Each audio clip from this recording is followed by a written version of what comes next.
Poinnya adalah memaknai Al-Quran sebagai pedoman hidup. Nanti tiap-tiap bagaimana cara untuk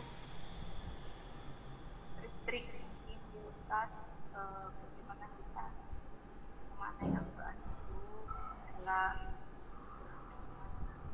menjalani hidup gitu ya. Nanti tim bisa bertanya dalam sesi tanya jawab.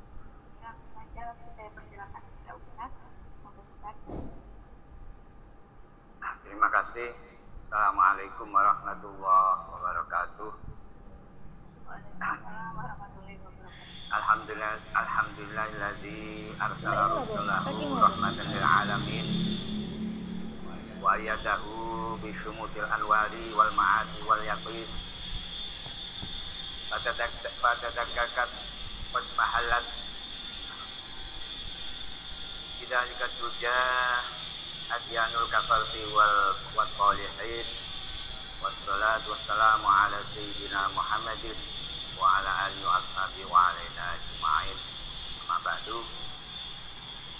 Rekan-rekan semuanya dari Rizq Lakat Jaya yang kami hormati dan senantiasa mudah-mudahan diliputi oleh kasih sayang, oleh rahmat Allah, dan senantiasa mendapatkan keberkahan atas segala aktivitas kebaikannya. Langsung saja tentang tema, yaitu memaknai Al-Quran sebagai pedoman hidup. Rekan-rekan semuanya, bahwa Al-Quran adalah salah satu daripada pedoman hidup yang utama, samping Al-Hadis, kemudian qiyas, ada pedoman ataupun dasar kita untuk menjadi landasan dari apapun dalam kehidupan kita. Semuanya adalah berpedoman pada pertama Al-Quran, kemudian adalah hadis Nabi, kemudian apa-apa yang dilakukan oleh para sahabat, kemudian qiyas, kemudian ijma ulama. Jadi pertama, bahwasanya memang Al-Quran adalah sumber dari segala hukum, dari segala apapun ya, yang terjadi itu ada diterangkan dalam Al-Quran. Jadi bayinun, Al-Quran itu bayinun li kulli syai'in. Al-Quran itu sebetulnya menerangkan segala sesuatu. Cuman ya, kita tidak sampai pada level bagaimana bisa menggali, bagaimana bisa kita itu langsung ya, mengambil pedoman langsung dari Al-Quran. Kenapa? Karena keterbatasan kita. Hanya orang-orang tertentu, terutama orang-orang terdahulu, orang-orang para ulama salaf, para imam mazhab 4, ini adalah orang-orang yang qualified, yang punya kemampuan untuk menggali langsung dari Al-Quran. Jadi Al-Quran sekali lagi adalah sebetulnya menerangkan segala sesuatu itu ada, cuman kita saja tidak tahu. Dan Al-Quran ini dijabarkan, dijelaskan oleh hadis-hadis Nabi. Jadi Nabi menerangkan apa-apa kandungan dalam Al-Quran, esensi yang ada dalam Al-Quran, itu dalam segala tindakannya, dalam ucapannya, itu menerangkan kandungan, menerangkan apa-apa yang ada di dalam Al-Quran. Jadi hadis-hadis Nabi ini menerangkan apa yang ada di dalam Al-Quran. Kemudian hadis-hadis Nabi yang menerangkan apa yang terkandung dalam Al-Quran tersebut, itu diterangkan oleh para sahabat yang langsung bertemu dengan Rasulullah, langsung dibimbing oleh Rasulullah, yang menjadi murid Rasulullah, yang bisa memahami apa-apa yang sudah Rasulullah ajarkan. Kemudian para sahabat tersebut mengajarkan pada generasi berikutnya, para tabi'in, kemudian tabi'in, sampai pada para ulama ya, setelahnya, yang mana di antara para ulama tersebut ada di antaranya orang-orang yang punya kualifikasi tadi, jadi punya kemampuan, punya ilmu, sehingga bisa memahami apa yang di dalam Al-Quran, apa-apa yang di dalam hadis, apa-apa yang menjadi pendapat ataupun apa-apa yang menjadi landasan para sahabat tersebut yang paham terhadap hadis-hadis Nabi dan Al-Quran. Jadi memaknai Al-Quran sebagai pedoman hidup itu jangan dimaknai, jangan kita anggap bahwa kita bisa mengambil langsung, karena kita tidak punya kemampuan itu. Jadi orang-orang yang punya kemampuan, bagaimana salah satu contoh Imam Asy-Syafi'i, dia itu bisa langsung tahu apapun itu dari Al-Quran, mengambil langsung dari Al-Quran. Bahkan beliau mengatakan, umpama saya ini mencari pecut, itu bahasa Indonesia apa? Cemeti ya. Pecut saya ini berada di mana? Saya cari di Al-Quran itu ketemu. Itu luar biasa. Artinya apa? Beliau punya kemampuan untuk menggali langsung dari Al-Quran. Jadi keterangan yang ada dalam Al-Quran ini bisa digali, bisa menjadi petunjuk apapun. Ya. Jadi aslinya Al-Quran menerangkan apapun, tapi kita tidak punya kemampuan menggali, sehingga tidak tahu. Terus tahunya bagaimana? Terus bagaimana dengan tema ini tadi? Agar kita itu bisa mengambil pedoman dari Al-Quran. Ya tentu saja tadi dikatakan bahwasanya Al-Quran ini diterangkan oleh hadis, sekali lagi hadis diterangkan oleh para sahabat, para ulama, orang-orang punya kualifikasi tadi, yang mana kemudian dijabarkan ya, di dalam kitab-kitab. Ada kitab tafsir, saya itu punya kitab tafsir walaupun dalam PDF ya, itu ada sekitar 20-an lebih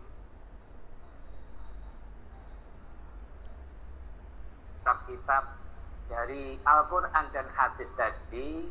Selain tafsir, selain dihasilkan kitab-kitab tafsir, juga kitab-kitab fikih.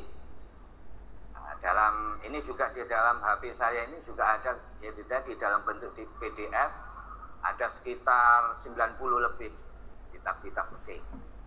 Itu belum yang lain, itu masih sebagian kecil.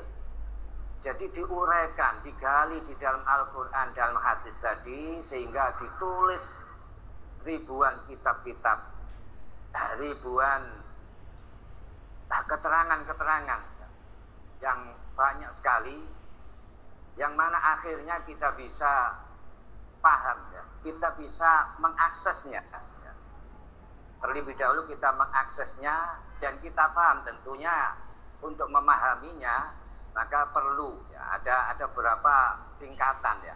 Untuk kadang-kadang kita itu kebanyakan orang untuk bisa memahami kitab pun ya, kitab-kitab yang menerangkan kandungan daripada Al-Quran yang menjadi pedoman kita, kandungan daripada hadis, misal kitab tafsir, kitab fikih ya, kitab tasawuf ya, tentang akhlak dan sebagainya, kita juga terus terang kebanyakan juga masih kesulitan ya untuk memahami, untuk mengaksesnya, untuk bisa membaca, bahkan untuk ini tadi apalagi sampai memahami, itu kita juga kesulitan.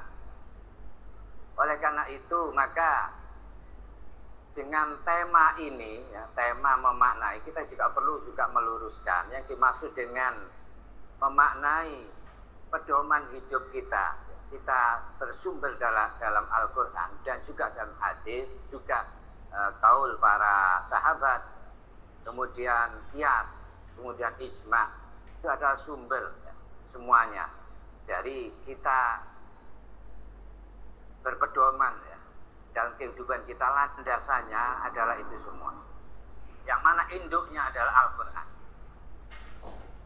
Jadi sekali lagi dalam memaknai kita mengambil pedoman dari Al-Quran itu sekali lagi tidak langsung mengambilnya begitu saja, tetapi melalui beberapa perantara, melalui beberapa perangkat yang sampai pada kita. Ibarat kita sekarang ini umat ya, sekarang ini istilahnya kalau makan ya, beli makanan itu sudah siap disantap. Artinya raciannya, masakannya, bumbu-bumbunya itu sudah disediakan dan dimasakkan sekalian oleh para ulama terdahulu. Kenapa? Karena kita tidak mampu bikinnya itu dari awal. Kita bikin bumbunya, kita dari bahan mentahnya ya. Kita racik ya, kita masak ya, sampai siap saji. Kita tidak mampu. Jadi yang kemampuan kita sekarang, umat sekarang itu adalah untuk menikmatinya, menyantap hidangan tersebut. Tapi yang jadi masalah adalah masakan ataupun ya, yang sudah menjadi siap santap ini. Jadi apa-apa yang sudah disediakan oleh para ulama terdahulu pada kita, ini seringkali kita juga masih kesulitan. Ini terus terang. Jadi kitab-kitab yang ada kita juga masih kesulitan, kebanyakan orang ya untuk membacanya, apalagi memahaminya. Terus bagaimana? Nah inilah sekarang seperti ini kita berkumpul ya, kita sedang mengadakan satu aktivitas pengajian ya, kajian. Itu adalah makna daripada kita bagaimana bisa mengambil pedoman dari induknya Al-Quran tadi. Karena apa yang kita bahas, apa yang disampaikan oleh para ulama, disampaikan oleh para ustadz, yang mana sumbernya tadi diambilkan dari kitab-kitab yang ada, yang mana sumber utamanya, ya, rujukannya semuanya adalah berhulu kepada Al-Quran, kemudian hadis, kemudian kaul para sahabat, kemudian qiyas, dan juga ijma. Jadi ini yang dimaksud memaknai Al-Quran sebagai pedoman hidup. Artinya bahwasanya kalau kita mengambil langsung, kita baca Al-Quran, kemudian kita lihat terjemahnya, kemudian terjemahan tadi kita pahami dan kita aplikasikan, itu masih tidak bisa. Kita tidak tahu bagaimana, apakah konteks pemahamannya kita itu sudah benar apa belum. Kenapa? Karena untuk bisa tahu, untuk bisa mendalilkan sesuatu, katakanlah saya mendalilkan sesuatu mengambil dari Al-Quran, maka tidak bisa tidak, maka saya harus membuka tafsirnya. Mungkin kadang-kadang satu tafsir tidak cukup, kitab tafsir kadang 1, 2, sampai 3, itu baru saya bisa memahami kira-kira konteks pemahamannya itu seperti apa. Kemudian dari penjelasan para ulama yang lain dalam kitab-kitab yang lain, ada kalau terkait dengan hukum misalkan, maka kita buka kitab fikih, penjelasannya sangat gamblang, penjabarannya sudah demikian detail. Kemudian kalau dalam terkait dengan akhlak ya, dengan karakter, pembentukan karakter dan sebagainya, maka saya harus buka kitab tasawuf. Katakanlah misalkan kitab Ihya Ulumuddin itu banyak bicara tentang keseharian, tentang bagaimana tata cara ya kita ini menempatkan diri, kita berperilaku ya, kita berprinsip. Ini ada di dalam kitab semacam Ihya Ulumuddin. Kemudian banyak ya. Jadi itulah yang dimaksud dengan mengambil pedoman dari Al-Quran. Oleh karena itu, kalau kita kadang-kadang sering mendengar ada jargon ada slogan-slogan kembali ke Al-Quran dan hadis. Itu kadang-kadang ini banyak sekali jargon semacam ini. Itu sayangnya ini memang benar, jargon ini benar, istilahnya kalimatul haq. Ini adalah kata-kata yang baik, kata yang benar, kembali dan ke Al-Quran dan hadis. Tapi sayangnya konteksnya dibelokkan, dianggap bahwasanya kembali ke Al-Quran dan hadis tadi adalah mengambil langsung, ya, kita baca, disuruh baca Al-Quran, disuruh melihat terjemahnya, kita disuruh melihat terjemahan daripada hadis, kemudian kita simpulkan, kita aplikasikan. Nah, ini yang keliru. Kenapa? Ya jelas kita tidak punya perangkatnya, kita tidak punya ilmunya, ya. Kita bukan pakar, ya. Sebagai orang yang punya kemampuan untuk menggalinya, maka apa yang terjadi? Ya tentu saja, ya ini tadi kembali Al-Quran model begini ini adalah akan membawa pada justru malah pada kesesatan. Makanya banyak sekali aliran-aliran, banyak sekali orang-orang yang pemahamannya ini sesat, banyak sekali orang-orang yang jatuh, mohon maaf, jatuh ke kufuran gara-gara mengambil langsung dari Al-Quran dan hadis tanpa melalui perantara para ulama, orang-orang yang punya sanad, istilahnya punya mata rantai sampai pada Rasulullah, ya. Jadi kita ini ngaji, kita itu mengkaji sesuatu, itu memang harus ada mata rantainya. Tidak ke ujuk-ujuk kita buka Al-Quran, kita buka hadis, kemudian kita bicara, kita jelaskan begini dan begitu, ataupun kita ambil kesimpulannya, kita terapkan, tidak bisa. Jadi harus ada mata rantainya.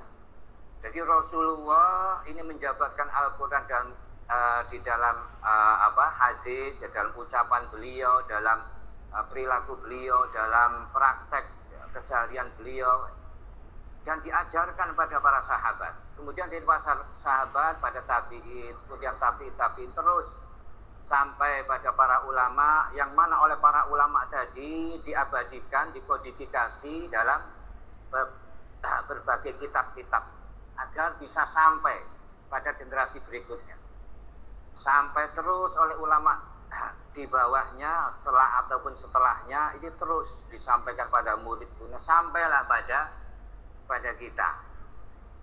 Jadi saya punya guru, ini saya, kalau saya bisa menyebutkan, saya itu punya ijazah, saya punya sanad, ya. Jadi guru saya, kiai saya itu terus ke atas. Itu kalau saya lihat sanadnya, itu ke Imam Asy-Syafi'i itu ada 18, melewati ya sekitar 20, kalau nggak salah saya hitung, melewati 20 ulama. Jadi kiai saya, kemudian gurunya kiai saya, terus itu sampai ke Imam Asy-Syafi'i itu sekitar 20, melalui 20 orang jenjangnya. Imam Asy-Syafi'i ke Rasulullah itu melalui sekitar 3 atau 4 orang. Jadi itu adalah mata rantai. Jadi memahami Al-Quran ataupun menggali, atau bukan menggali ya, mengambil pedoman dari Al-Quran dan hadis adalah melalui mata rantai inilah. Jadi kita semua berkumpul, kita semua membahas satu kajian, ini adalah makna daripada kita itu mengambil pedoman, ya, dari Al-Quran dan hadis. Karena sudah melalui satu mekanisme, satu mata rantai yang bisa dipertanggungjawabkan. Artinya kalau dipahami tadi ada jargon yang justru sepertinya baik tapi menyesatkan, kembali Al-Quran dan hadis, jadi yang dimaksud dan mengambil langsung dari Al-Quran dan hadis begitu saja tanpa melalui mata rantai, tanpa melalui mekanisme belajar mengajar yang mana sudah melalui orang-orang yang terpercaya, orang-orang yang punya kualifikasi untuk itu tidak ada.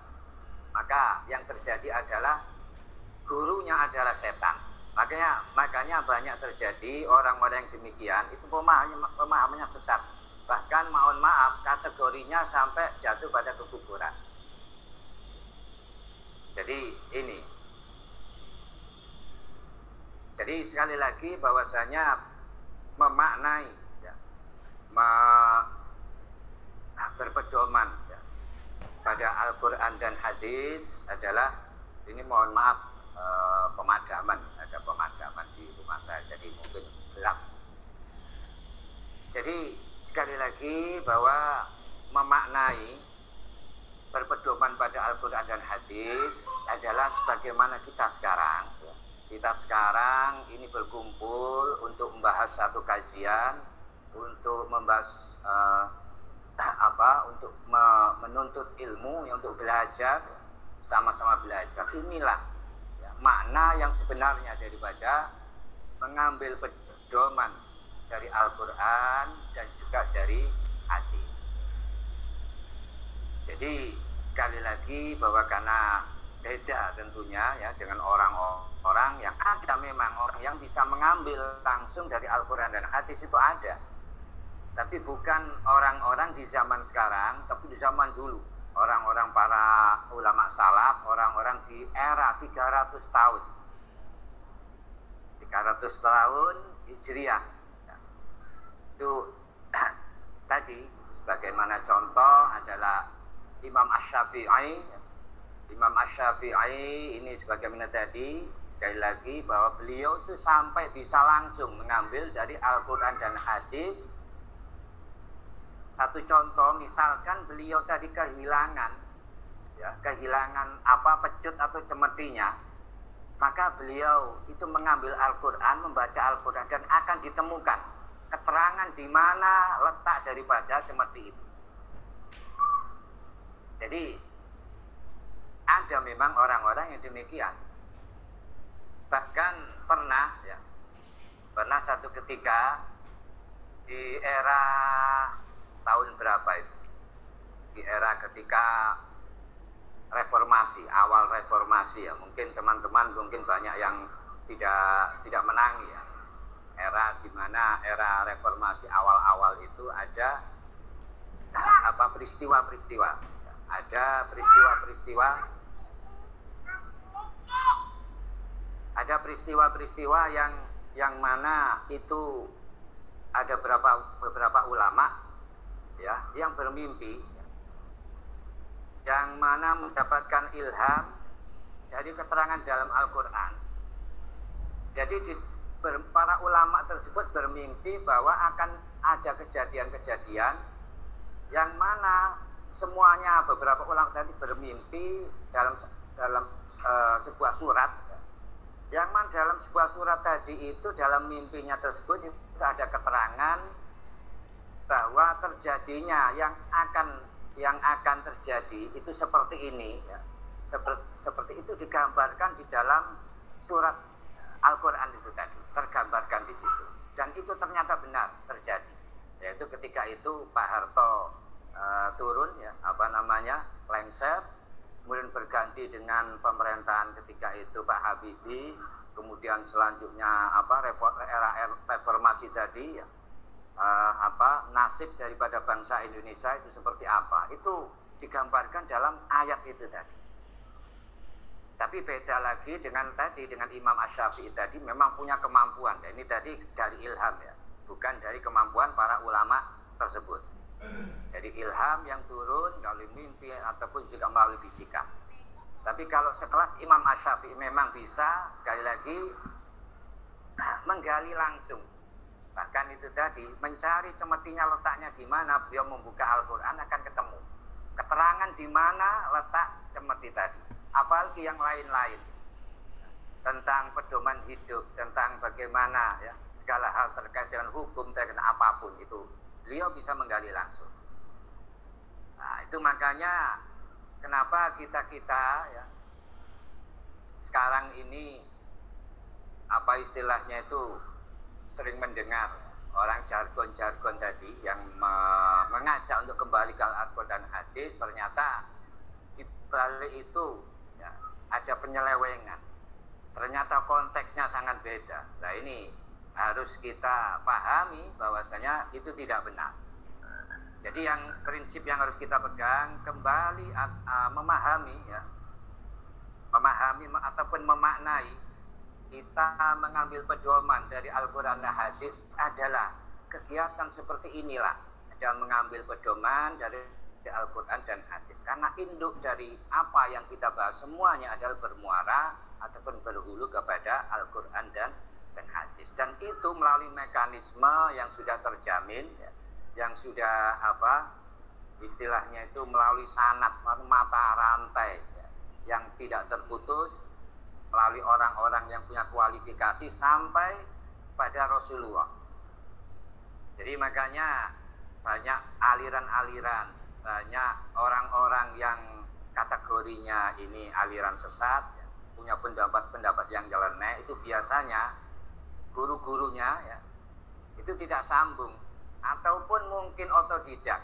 Jadi makanya ya hati-hati, mohon maaf, kita itu kadang-kadang kalau mengutip, ya, pendapat ulama itu bagus, karena rata-rata ulama yang kita kutip dan orangnya ini tadi bukan mata rantai sampai pada Rasulullah.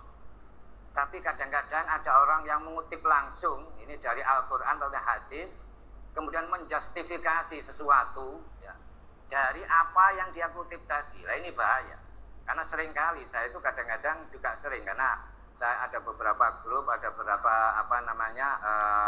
istilahnya itu lintas aliran ataupun semacam dialog, ya, ataupun debat, walaupun itu online, ya. Itu seringkali menerima ini tadi justifikasi dari orang-orang yang sama sekali tidak punya kualifikasi tadi, dari menuduh bertentangan dengan Al-Quran, bertentangan dengan hadis, padahal apa yang disampaikan sama sekali tidak nyambung, ya. Jadi bahkan mereka itu telah menyelewengkan, karena kebodohannya, ya, karena ketidaktahuan, sehingga menyelewengkan apa yang ada di dalam hadis Al-Quran tersebut untuk menjustifikasi orang secara keliru, secara sembarangan. Padahal jelas orang-orang semacam ini Rasulullah bersabda mengancam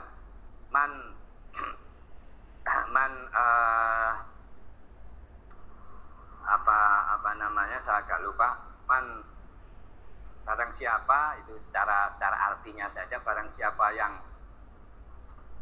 mengambil ataupun yang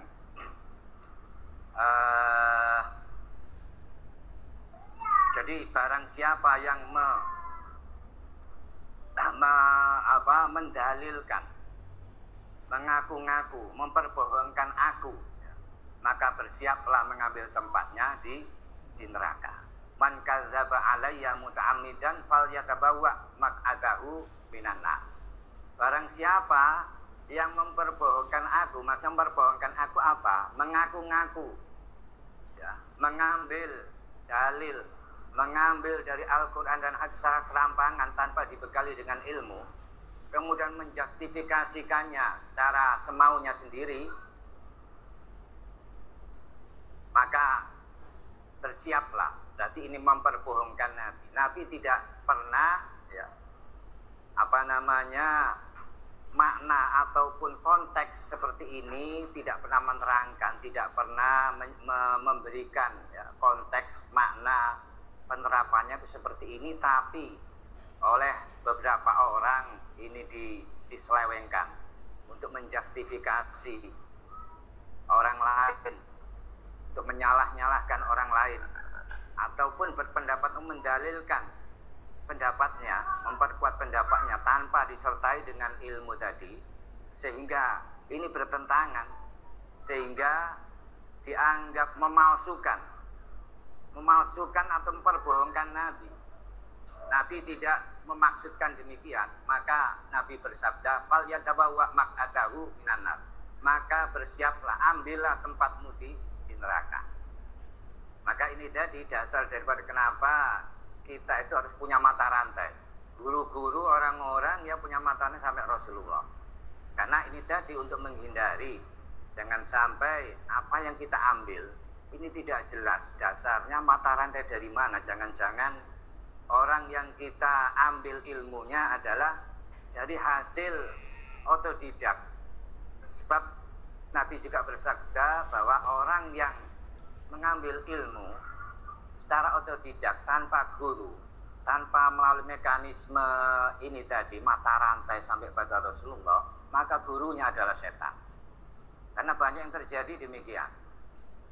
Oleh karena itu kembali ini adalah tema yang menarik. Jadi kita bisa meluruskan, bisa memahami bahwa apa yang kita bahas sekarang, ya, apa yang kita menjadi kajian kita sekarang adalah makna yang sebenarnya daripada mengambil pedoman dari Al-Quran dan hadis.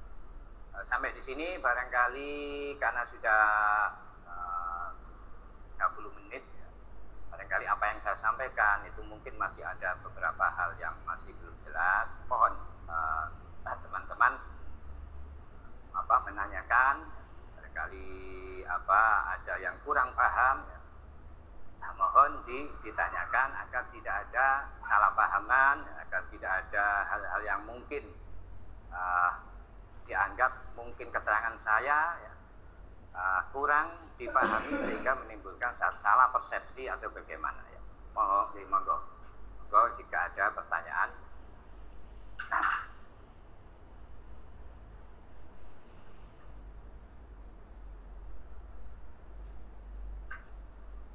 Ya, selamat pagi Ustaz. Assalamualaikum warahmatullahi wabarakatuh. Waalaikumsalam warahmatullahi wabarakatuh. Iya Ustaz. Jadi ini mungkin pertanyaan saya mungkin agak ini ya. Saya ini mau tanya gini Ustaz. Saya ini mempunyai teman. Ini tentang masalah sholat ya. Nah, di tempat kerja teman saya itu Ustaz, pada hari Jumat itu dia tidak diperbolehkan untuk melaksanakan sholat Jumat. Lalu bila dia melaksanakan sholat Jumat dan melanggar aturan yang sudah diberikan kepada bosnya itu, dia bakalan diberikan sebuah sanksi, bahkan bisa dikeluarkan dari tempat kerjanya itu.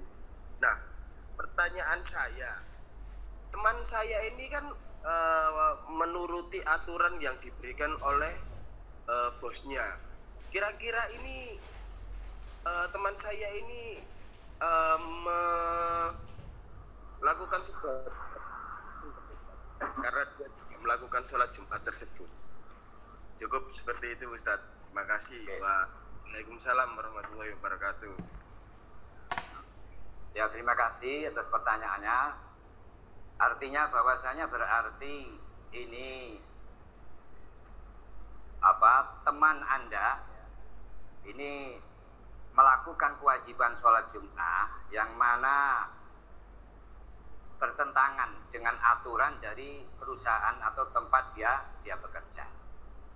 Yang ditanyakan adalah pertanyaan tadi,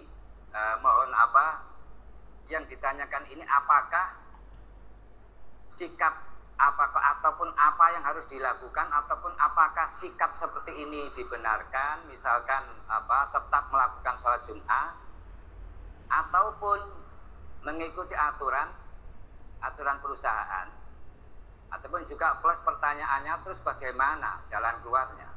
Kalau itu pertanyaannya, berarti pertama, kalau memang ya dirasa teman Anda ini sampai terancam kehilangan pekerjaan, kehilangan mata pencaharian, maka dibolehkan kita itu ada dispensasi tidak melakukan sholat Jumat. Boleh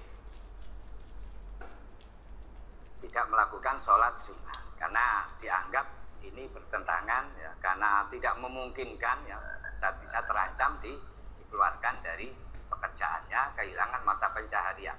Jadi boleh kalau kondisi semacam ini. Artinya ada halangan kewajiban kita sehingga tidak bisa kita tunaikan. Nah, kemudian terus bagaimana? Misalkan jalan keluarnya. Nah, jalan keluarnya misalkan apakah bisa diupayakan? Kalau memang bisa diupayakan, katakanlah aturan ini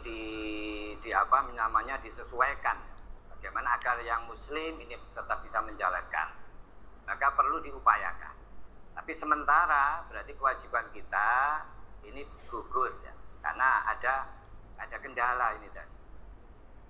Tidak apa-apa sementara ini, tapi kalau memang bisa diupayakan di ini aturan ini disesuaikan, dirubah, maka kita upayakan. Tapi kalau seterusnya seperti itu tidak dirubah, maka jalan keluarnya, solusinya, kalau memang ada pandangan kita bisa punya punya alternatif ya, pekerjaan lain, tempat bekerja yang lain, maka lebih baik keluar. Kenapa ya? Karena selama ini kita tidak bisa menjalankan aktivitas kita ya, dalam beribadah. Kenapa? Karena di dalam apapun aktivitas kita itu kita bisa mengukur. Kita itu bekerja, kita itu berada di posisi mana, kita itu ada standarnya. Jadi kalau dirasa ya, kita itu dalam bekerja tidak bertentangan dengan syariat, ya, tidak ada kendala ya, secara syariat dari sudut pandang tidak ada kendala, ibadah kita baik-baik saja, bahkan mungkin semakin kita semakin baik ya, ibadahnya, hubungan dengan Allah semakin baik, hubungan dengan sesama manusia semakin baik, perilaku kita juga baik, dan kita punya sandaran mata pencaharian ya, ketenangan hati juga didapat, maka inilah yang ideal. Artinya yang kita cari berarti kita berada di posisi itu, maka ini berarti Allah sudah ridho di situ. Tapi kalau ini tadi yang kayak dialami teman sampean tadi, ini berarti yang harus dilakukan sementara ini ya tidak apa-apa, memang tidak sholat Jumat, tapi karena ini ada benturan syariatnya tidak bisa terlaksana, maka diupayakan tadi. Kalau memang bisa diupayakan dirubah. Tapi kalau memang ada ada rencana ataupun memang sudah ditemukan solusi, katakanlah pandangan pekerjaan yang lain yang bisa kita pindah ke sana, maka lebih baik pindah ya. Karena ini jelas ya. Tapi sementara tidak apa-apa. Kalau memang belum bisa, bagaimanapun ya ini adalah satu dispensasi ya, karena keterpaksaan sehingga kita tidak bisa menjalankan ibadah dengan semestinya. Jadi tidak menjadikan masalah ya, karena ada kendala kita melakukan ibadah. Cuman ini tadi bagaimana kita mencari solusinya ya, diupayakan untuk karena aturan ini kalau bisa dirubah. Kalau memang tidak bisa dirubah lagi ya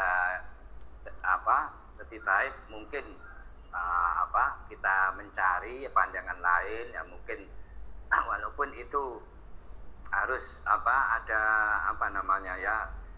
kita harus sementara ya itu bekerja dulu di situ ya, sampai kira-kira ada kita temukan ya, solusi untuk alternatif pekerjaan lain tersebut. Nah, kira-kira seperti itu. Oke, barangkali ada yang ditanyakan lagi, walaupun itu di luar tema, monggo.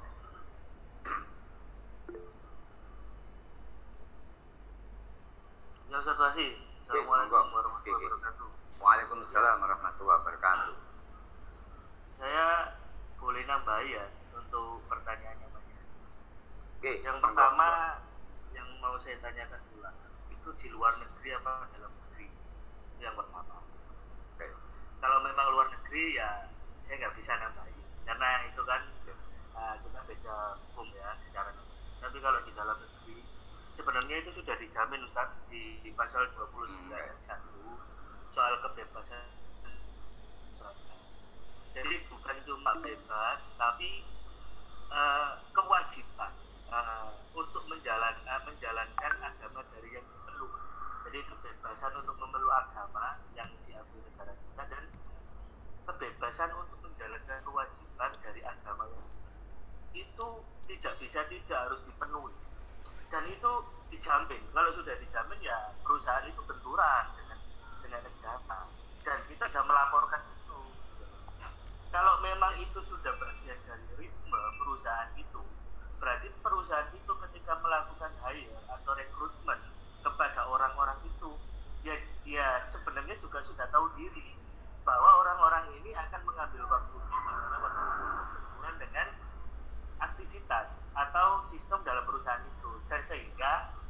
tidak memberi kualifikasi. Mungkin beberapa kita kan ada kalau muslim itu dikunci yang beragama muslim. Bahkan ada salah satu perusahaan dari kompetitor saat itu wajib sholat, tidak boleh ngerokok, sampai sedalam itu. Jadi kalau saya lihat ini, ya mohon maaf, perusahaannya kayaknya aneh kalau saya lihat, kecuali memang ada misi lain di perusahaan. Kalau memang dia cuma misinya ingin sukses dengan timnya, ya kalau saya jangan sampai orang-orang yang ada di dalam perusahaan ini menjadi kehilangan apa namanya kebebasan dalam hidup. Jadi gimana caranya mereka harus senang. Jadi kebalik teori sumber daya manusia di perusahaan itu. Kecuali mungkin ya dalam keadaan darurat, dalam keadaan darurat seperti jaga atau apa yang dimana mungkin masih dia saja, tapi memang itu tetap harus berganti atau ini ya sholat zuhur, jadi tetap ada sholat. Mungkin seperti itu. Jadi ya. Terus yang kedua saya juga mau tanya, Oke. Saya tertarik soal apa namanya, soal pengambilan pedoman dari Al-Quran. Beberapa saya sholat itu kan juga di masjid aliran Muhammadiyah, beberapa juga saya sholat di masjid. Ya, saya juga menerima kajian-kajian dari aliran tersebut. Memang salah satu yang kadang saya rutin, ya sebenarnya bukan rutin, tapi setelah sholat ada kajian, saya ikut sebentar. Pertanyaan saya gini, jika hadis itu sudah gamblang atau maksudnya informasional, terus kita membaca saja sudah jelas atau dimaknai sudah jelas, apakah itu bisa kita langsung pakai sebagai hujah atau dalil? Namun kalau memang mungkin tidak jelas, kita kan ibaratnya butuh tafsir dari hadis. Ini hadis, kalau Al-Quran pasti punya banyak apa namanya tafsir, ya udah ada tafsir atau nuzul macam-macam sebelum harus dimaknai letterlek. Dimaknai letterlek langsung ngambil, oh ini hujahnya. Tapi kalau hadis biasanya mungkin ya Ustaz ya, ini mungkin yang tidak pahaman saya, ada yang maknanya mungkin sudah gamblang, apakah boleh aku ambil atau kita tetap cari dasar? Karena beberapa ngaji yang saya dengarkan ya, ini ngaji di aliran sebelah itu memang jarang memakai kitab. Jadi dasarnya ya paling banyak mereka memakai hadis, dan penjelasan mereka itu menjelaskan hadis A ini didukung dengan hadis B, hadis B dijelaskan dengan hadis C. Jadi antar hadis kan hadis itu juga diriwayatkan dari beberapa sahabat juga kan, dari sini. Hanya esensinya hampir sama, ada beberapa yang beda. Itu saja. Terus Oke. Jadi pertanyaan yang terakhir tadi bahwasanya gimana? Apakah kita boleh mengambil, katakanlah ini dianggap satu hadis, pernyataan yang sharih, yang jelas, yang gamblang. Apakah boleh kita mengambil sebagai dalil, sebagai sebuah apa namanya prinsip? Nah, inilah yang mungkin perlu kita perjelas lagi. Jadi kalau kita apapun yang kita ambil dari Al-Quran dan hadis, orang sekarang ya kita ini tidak harus melalui tadi mekanisme ataupun paling tidak ada perangkat-perangkat yang kita punya. Kita sudah punya kemampuan. Nah, untuk itu tentu hasil daripada tadi kita mungkin pernah menjalani proses belajar mengajar, sehingga kita itu menjadi orang yang layak, orang yang punya kualifikasi untuk, karena kita tahu ya, hadis ini seperti apa, ya, konteksnya bagaimana, ataupun ini tadi ada hadis yang kita baca itu seperti ataupun seakan-akan jelas sekali. Apakah boleh, pertanyaan tadi, kita pakai begitu saja, kita jadikan lebih, kita jadi dalil? Nah, ini jelas bahwasanya apapun yang kita ambil dari Al-Quran dan hadis, maka pedoman kita itu adalah harus kita kaji terlebih dahulu, konteksnya seperti apa, ya, penjelasannya bagaimana. Maka perlu adanya orang-orang, perlu adanya perantara yang bisa menjelaskan seperti apa. Misalkan kalau kita punya kemampuan untuk baca kitab, ya, sebagaimana saya menjumpai satu hadis, maka tentu saya tidak bisa sembarangan mengambilnya. Begitu juga dalam agama, maka saya perlu membuka kitab syarah hadis, penjelasan para ulama itu seperti apa. Nah, kemudian konteksnya kalau ada orang-orang yang mengajarkan hadis tadi tanpa membuka kitab, tanpa menjelaskan ini pendapat imam siapa itu begini, pendapat ulama yang lainnya itu begini, seakan-akan mengatakan bahwa itu pendapat saya itu begini didasarkan atas bahwa ada hadis lain yang senada, ada hadis-hadis pendukungnya. Ini secara tata keramanya ini kurang baik. Kenapa? Karena hakikatnya orang yang mengajarkan demikian, orang yang menyampaikan ini hakikatnya orang tersebut sebetulnya bukan pendapatnya sendiri, terus terang, tapi hasil daripada dia, hasil dari proses belajar dia. Jadi seringkali orang tersebut mengambil pengertian pemahaman, ya, dari kitab-kitab yang ada, pendapat para ulama ataupun pernah belajar tentang hal ini, tapi ketika menyampaikan yang sering terjadi demikian, yang saya lihat, kemudian sama sekali tidak mencantumkan nukilannya, pendapat dari siapa, seakan-akan ini adalah pendapat saya, didukung dengan ini, dengan ini. Ini adalah menurut para ulama adalah ini kurang, dari tata keramanya kurang. Mestinya harus juga disampaikan. Itu sebagaimana secara kajian ilmiahnya, secara ilmiah kalau kita skripsi, kalau kita menyajikan satu makalah, tentu ada rujukannya, itu mesti ada.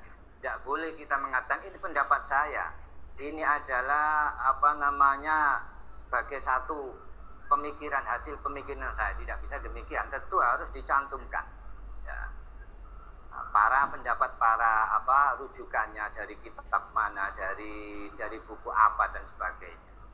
Itu secara ilmiahnya, itu tata krama ilmiahnya itu mestinya demikian. Jadi tidak boleh kita tutup-tutupi. Jadi misalkan saya menyampaikan, maka saya tidak boleh saya mengaku-ngaku katakanlah ini adalah pendapat saya. Mestinya yang baik adalah bahwa ini adalah menurut pendapat ulama ini, ataupun yang saya pahami dari guru-guru saya itu seperti ini. Jadi itu tata keramanya, ataupun yang secara ilmiah yang baik itu seperti itu. Tidak boleh seakan-akan terkesan bahwa ini adalah hasil daripada pemikiran saya, penggalian saya sendiri. Jadi ini yang menurut saya yang kurang baik, kalau itu seakan-akan dikesankan semacam itu kepada para audiensnya. Jadi saya seringkali juga menjelaskan ataupun menukilkan beberapa rujukan-rujukan saya. Ini agar apa yang saya sampaikan ini tidak bukan satu hal yang menurut sekedar pembahasan saya. Kenapa?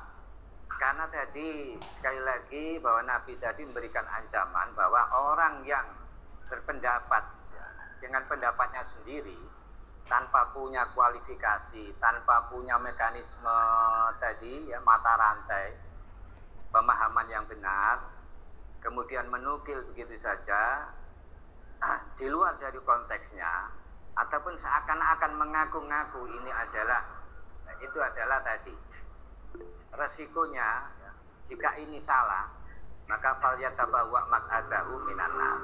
Jika itu salah, maka berarti dia telah memperbohongkan Nabi. Nabi tidak punya konteks maksud demikian, tapi dirubah oleh orang-orang yang demikian. Nah, ini bahaya sekali. Makanya saya seringkali dalam kajian-kajian yang lain itu seringkali menunjukkan bahwa ini loh rujukan saya, ini referensi saya, agar tidak ada penilaian atau terkesan bahwasanya ini adalah pendapat saya, ini adalah pemikiran saya semata, ya. Tapi saya harus menunjukkan bahwa ada mata rantai yang saya punya, ada keterangan-keterangan pendukung yang saya punya. Nah, ini adalah tanggung jawab ilmiah dan juga tata ilmiah yang harus saya jaga. Jadi sekali lagi menyikapi, monggo. Iya, saya oke. Jika ada seperti ini kan, dengan tahu juga tadi bilang soal kitab-kitab yang di-PDF-kan, hadis-hadis atau kitab-kitab yang diaplikasikan, kita kan semakin dimudahkan. Hanya sepertinya ini jadi blunder juga. Dengan semakin dimudahkan, orang-orang itu kan cepat belajarnya, cepat hafalannya cepat, kadang ya langsung ingat. Dia secara langsung, oh ini dasarnya ini hadisnya ini. Nah, ini kan seperti kita ini menjabarkan ilmu, dipermudah ilmu dengan teknologi, tapi ya tadi tata krama bagaimana ilmu ini harus disampaikan, harus bagaimana ini harus dipelajari, metodenya apa, dalam aplikasi dan lain-lain. Kan mereka nggak ngomong soal metode, yang penting ini disajikan, membaca sudah. Nah ini juga bagian dari yang termasuk saya gitu, jadi konsumsi ini tanpa harus memahami etikanya seperti apa.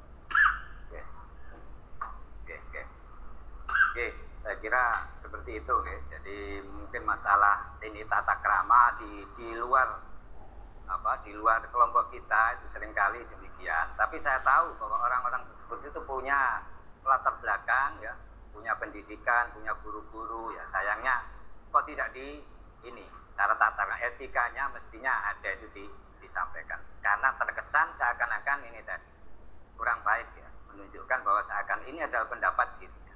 Saya kira itu ya yang bisa saya sampaikan. Ya, mohon maaf kalau ada kendala-kendala ini tadi gelap dan sebagainya. Mungkin karena waktunya tinggal 2 menit, ya, bisa kita tutup mungkin dengan doa. Oke, monggo. Bismillahirrahmanirrahim. Alhamdulillahirabbil alamin wassalatu wassalamu ala sayyidina Muhammadin wa ala alihi washabihi wa alaina ajma'in. Amma ba'du, Allahumma ya dzal fadil azim ya dzal karamil amin wa tafaddal alaina wa akrimna bihadil afwi wal maghfirah wal rahmah was salamah wal ridha was sa'adah wal karamati was siyadah wal izzati wal barakati was istiqamah wal majdi was siddil jamil wa khatimati sa'adah was khatimah wal aqibah was sihah wal afiyah zahiran wa batinan fid dunya wal akhirah wal fawzi wal falah wan najat fi kulli hal wa bima tasya' min na'im. Allahumma ya Allah, anta dzul fadil azim wa anta dzul karamil amin. Watafaddal alaina wa akrimna biharil ulumin